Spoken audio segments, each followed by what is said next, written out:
అందరికీ శ్రీరామనవమి శుభాకాంక్షలు. రాములోరి పెళ్ళంటే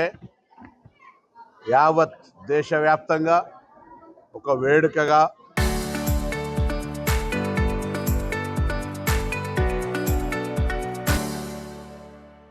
సర్వే జన సుఖినోభవ, అందరూ బాగుండాలని లోక కళ్యాణం కొరకు జరిగేటువంటి కళ్యాణంలో అందరూ కూడా ఒక 3 సార్లు అనుకుంటే 1000 సార్లు చెప్పించినటువంటి శ్రీ రామ రామ రమేతి రమే రామే మనోరమే సహస్రనామ తత్తుల్యం శ్రీరామనామ వరాననే ఈ మంత్రం ద్వారా లోక కళ్యాణానికి ఆ భగవంతుడు శ్రీరాముడు అందరిపై చల్లని చూపుతో మా ప్రభుత్వంపై కూడా అన్ని రకాల ఆశీర్వచనాలు ఇంతకుముందు మిత్రుడు కోరినట్టుగా సమృద్ధి వర్షాలు, పాడి పంటలతో, ఆరోగ్యాలతో, ఆర్థిక అభివృద్ధితో అందరూ కూడా సుఖ సంతోషాలతో ఉండే విధంగా ఆ భగవంతుని కృపా కటాక్షలు ఉండాలని ఈ వేములవాడ రాజరాజేశ్వర స్వామి భీమేశ్వర ఆలయం సన్నిధి నుంచి ప్రార్థించుకుంటూ తప్పకుండా ఆ దేవుడి ఆశీర్వచనం మా అందరిపై, ప్రజలందరిపై, ప్రభుత్వంపై ఉండాలని సందర్భంగా కోరుకుంటాం. శ్రీ సీతారామచంద్ర స్వామి కళ్యాణ మహోత్సవ వేళ దక్షిణ కాశీగా పేరుగాంచిన వేములవాడ రాజన్న సన్నిధిలో ప్రతి ఏటా కూడా అంగరంగ వైభవంగా కళ్యాణ మహోత్సవాన్ని ఈ రాష్ట్ర ప్రభుత్వము, రాష్ట్ర దేవాదాయ శాఖ ద్వారా వేములవాడలో జరపడం మన సనాతన సాంప్రదాయాన్ని, ఆ సీతారామచంద్ర స్వాముల్ని ఆదర్శమూర్తులుగా, ఆదర్శ దంపతులుగా మనం వారి దీవెలు తీసుకొని ముందుకు పోతున్న క్రమంలో ఉమ్మడి ఆంధ్రప్రదేశ్లో, ప్రస్తుతం తెలంగాణలో భద్రాచలంలో ఏ విధంగా అయితే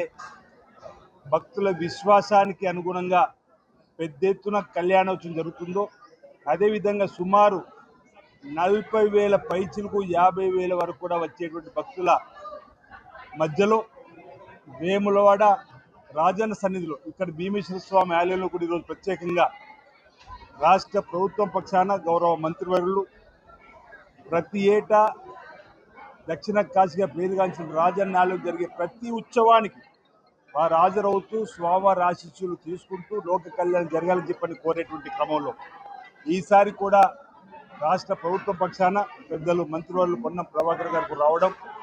స్వామివారి కళ్యాణోత్సవానికి వారి కుటుంబ పక్షాన, ప్రభుత్వ పక్షాన పట్టు వస్త్రాలను సమర్పించేటువంటి కార్యక్రమంలో భాగంగా భక్తులకు ఈ కళ్యాణోత్సవ సందర్భంగా ఎలాంటి ఇబ్బందులు తలెత్తకూడదని ఈ సంవత్సరం నుంచి శ్రీ శివ కళ్యాణము, శ్రీ సీతారామచంద్ర స్వామి కళ్యాణం పెద్ద ఎత్తున వేలాదిగా భక్తులు తరలి వస్తున్నారు. కాబట్టి ఈరోజు వేదికను నూతనంగా ఏర్పాటు చేసినటువంటి ప్రాంతంలో చక్కటి సౌకర్యాలను, పెండాల్స్ ఏర్పాటు చేసి, చలవ పందిళ్ళు ఏర్పాటు చేసి వచ్చేటువంటి భక్తులకు ఎలాంటి ఇబ్బందులు తలెత్తకుండా